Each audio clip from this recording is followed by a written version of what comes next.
السلام علیکم۔ خیبر ایک بڑے شہر کا نام ہے جو مدینہ منورہ زادہ اللہ شرفوں و تعظیماً سے شمال مغرب میں تقریباً 169 کلومیٹر کی دوری پر واقع ہے۔ کھجور کے درختوں اور ہرے بھرے کھیتوں سے بھرپور تھی۔ یہاں بہت سے مضبوط قلعے بھی بنے ہوئے تھے۔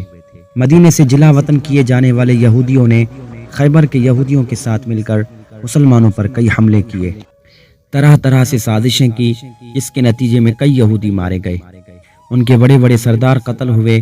لیکن یہودی اب بھی سکون سے نہیں بیٹھے، بلکہ مدینہ منورہ پر ایک اور حملے کا پلان بنانے لگے۔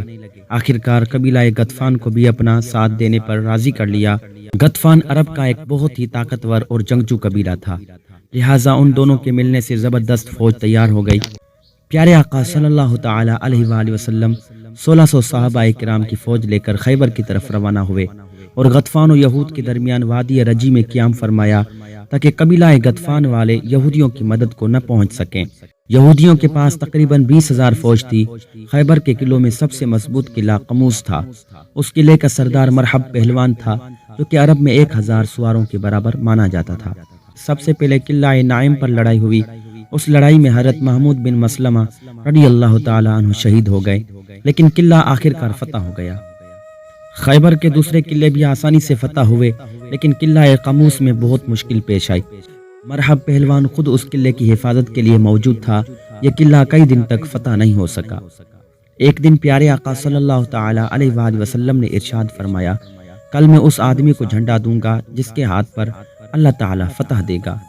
وہ اللہ اور رسول سے محبت کرتا ہے اور اللہ اور رسول اس سے محبت کرتے ہیں۔ راوی کہتے ہیں، لوگوں نے یہ رات بڑی بے چینی میں گزاری کہ دیکھیں کل کس کو جھنڈا دیا جاتا ہے۔ صبح ہوئی تو پیارے آقا صلی اللہ تعالی علیہ وآلہ وسلم نے فرمایا، آئین علی، علی کہاں ہے؟ لوگوں نے عرض کی، ان کی آنکھوں میں تکلیف ہے۔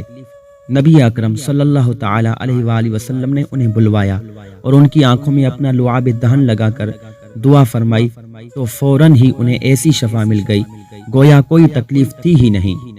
پھر پیارے آقا صلی اللہ تعالی علیہ وآلہ وسلم نے اپنے دست مبارک سے انہیں جھنڈا عطا فرمایا اور قلعے کی طرف روانہ فرمایا۔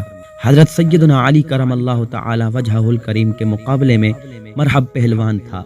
2 حملوں کا ہی تبادلہ ہوا تھا کہ شیر خدا کرم اللہ تعالی وجہہ الکریم نے بڑھ کر اس زور سے وار کیا کہ تلوار مرحب کے سر کو کاٹتی ہوئی دانتوں تک اتر آئی اور اس وار کی گونج لشکر تک سنائی دی اور بالآخر شیر خدا کرم اللہ تعالی وجہہ الکریم کے ہاتھوں قلعہ فتح ہو گیا۔ میٹھے میٹھے اسلامی بھائیوں، آج کی یہ ویڈیو آپ کو کیسی لگی؟ کمنٹ سیکشن میں اپنی رائے کا اظہار ضرور کی۔ اگر آپ ہمارے چینل پر نئے ہیں تو ہماری چینل کو سبسکرائب کر دیں، ویڈیو کو لائک کر دیں، بیل کے آئیکن کو دبا کر آل پہ ٹک کر دیں تاکہ ہماری ہر نئی آنے والی ویڈیو سب سے پہلے آپ کو مل سکے۔ انشاءاللہ پھر ملیں گے کسی اور ویڈیو کے ساتھ، تب تک کے لیے اللہ حافظ، فی امان اللہ، خوش رہیں، مسکراتے رہیں۔